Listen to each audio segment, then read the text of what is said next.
CBS Sports golf analyst David Feherty in Arizona listened to the statement that Tiger Woods just made. And David, I want to simply ask you for your reaction.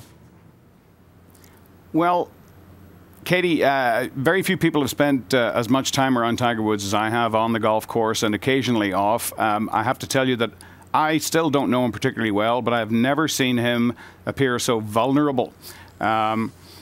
There are a lot of people who wanted to hear a lot more. There are a lot of people who wanted to ask questions. But, you know, this is a private citizen. He's not a John Edwards. The American public doesn't pay his wages. You know, he didn't have to do this. And there's a sense of frustration among the media here.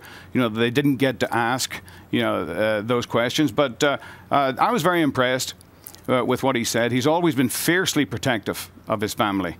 To the point of, you know, I've seen him turn thunderous in the face, you know, if anybody approaches them with anything less than respect.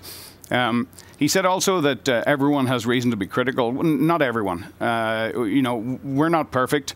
And I don't think we've ever had an athlete of this stature you know, be in this particular situation. It's entirely new territory for him. It's new for us. And we were all wondering here in the golf community, when is he going to come back? And it seems fairly clear from this statement that he's made that Aileen Woods, who is an extraordinary woman, anyone who's had the privilege of being around her knew that before any of this happened. I think she'll make that decision. And do you think it might be for the Masters? He might be playing this spring in Augusta? My own personal feeling is no. I think, you know, if I were in his shoes, it's difficult to put yourself where he is. You know, I would look at my wife and say, hey, you tell me, you're the most important thing, you and the kids, in my life. It's not golf, and I'll go back whenever you're comfortable with me going back.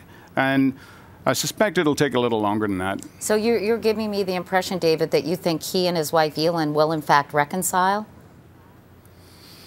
I believe so. The only mistake that people have made in judging Tiger Woods, and I've been guilty of this myself, is underestimating him. I don't think I've ever heard or seen anybody overestimate what he can do. He is a truly extraordinary human being.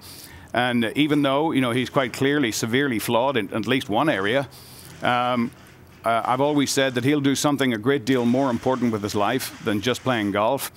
When he comes back, I don't know. He may well take the entire year off.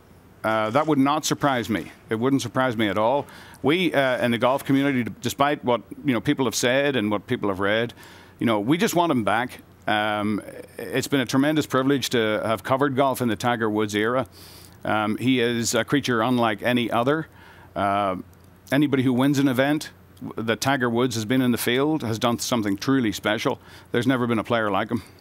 In terms of, obviously, he's missed severely because of his professionalism and his outstanding talent when it comes to playing golf. But in general, David, what do other professional golfers, how do they feel about this entire ordeal? And I know there were some rumblings that the timing of this was a bit of a distraction. Oh, well, the timing of it, it was interesting that he touched on that subject. You know, his friends at Accenture. You know, Accenture were one of the people, one of the companies that dropped him, and he referred to them as friends. The timing of this, believe me, if Tiger Woods wanted revenge or wanted to interfere with this event, he'd be playing in it, and he'd probably be winning it.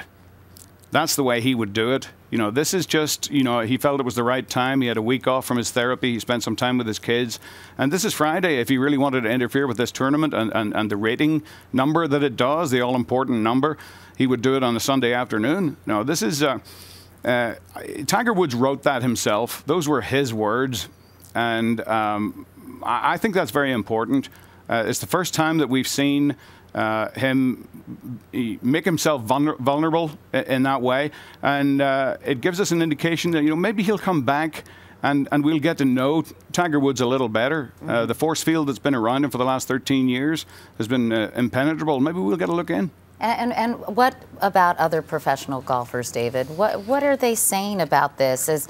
Are they mixed about their feelings? I'm just curious what you hear behind the scenes when people let their guard down and really talk about this. Well, it's like when you do a survey for stats, a census, whatever. It depends on how the question is phrased. These golfers have been asked questions by people who are not in the game. The kind of must know everything TMZ culture that it doesn't matter who the person is. We're entitled to know everything about their private life.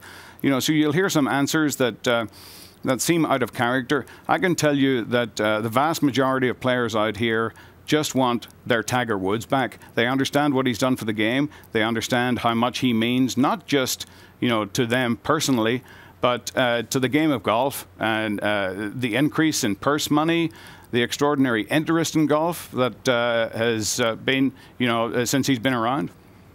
All right. Well, David Feherty, David, thanks so much for sharing your insights with us. We really appreciate it because, as you said, few people have spent more time with Tiger Woods than you, so we appreciate it very much.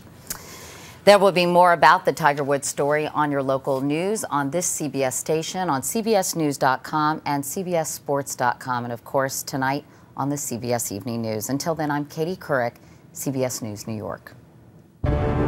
For news 24 hours a day, go to cbsnews.com.